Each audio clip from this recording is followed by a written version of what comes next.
पहली बार जैसे ही आसबिन की नजर रबीना पर पड़ती है वह उसे दिल से पसंद करने लगता है। रबीना स्कूल की सबसे खूबसूरत लड़की थी और आसबिन अपने दोस्त से साफ साफ कह देता है, मुझे रबीना बहुत पसंद है। एक दिन स्कूल से घर लौटने के बाद उसकी माँ उसे बाजार जाने को कहती है, लेकिन आसबिन टाल देता है। तभी माँ कहती है कि रबीना के घर भी जाना है। ये सुनते ही आसबिन के चेहरे पर मुस्कान आ जाती है और वह तुरंत तैयार हो जाता है। माँ एक बैग में कुछ सामान देकर कहती है, ये रबीना के घर दे आना। रबीना के घर पहुंचते ही दरवाजा खुद रबीना खोलती है और मुस्कुराकर उसे अंदर बुलाती है। बैठते बैठते रबीना अपने आधे खाए हुए चिप्स का एक टुकड़ा आसबिन को देती है और आसबिन तो जैसे लॉटरी जीत गया हो बिना सोचे तुरंत खा लेता है। जाने से पहले रबीना कहती है, मुझे नाम से बुलाया करो। दरअसल रबीना उम्र में उससे बड़ी थी, इसलिए आसबिन उसे हमेशा दीदी कहकर बुलाता था। धीरे धीरे दोनों के बीच गहरी दोस्ती हो जाती है। दोनों एक दूसरे को दिल से पसंद करने लगे थे, लेकिन कोई भी अपने दिल की बात कहने की हिम्मत नहीं करता था। फिर एक शाम रबीना फोन करके आसबिन को कहती है, रात 9 बजे हमारे घर की छत पर आना। आसबिन तय वक्त पर पहुंच जाता है। वहाँ रबीना उसके सामने अपने दिल की बात रख देती है और उसे प्रपोज कर देती है। दोनों एक दूसरे को किस करते हैं और उस पल से उनकी लव स्टोरी सच में शुरू हो जाती है, जैसे पूरी दुनिया उनके लिए थम गई हो।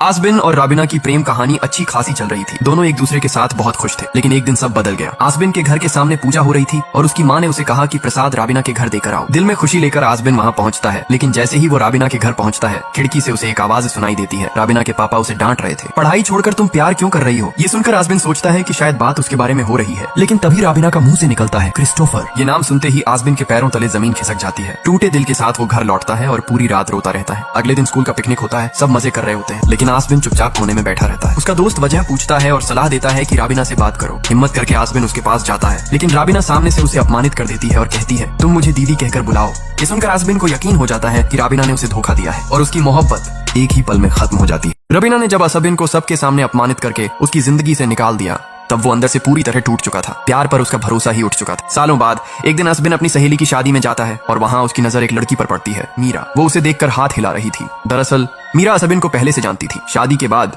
मीरा इशारे से उसे बुलाती है कि वो उससे मिले। दोनों मिलते हैं और उनकी दोस्ती गहरी होती जाती है। मीरा आसबिन का ख्याल रखती है, उसके साथ हंसती खेलती है, तस्वीरें खिंचवाती है और धीरे धीरे उस पर दिल हार बैठती है। एक दिन दोनों नदी किनारे बैठे होते हैं, तभी मीरा आसबिन को प्रपोज कर देती है और फिर उसे किस कर देती है। उस पल आसबिन के जहन में रबीना का धोखा फिर से ताजा हो जाता है, लेकिन थोड़ी देर सोचने के बाद वो हाँ कर देता है, क्योंकि सच यही है, जिंदगी में हर कोई सही इंसान का इंतजार करता है और आसबिन के लिए वो इंसान थी मीरा।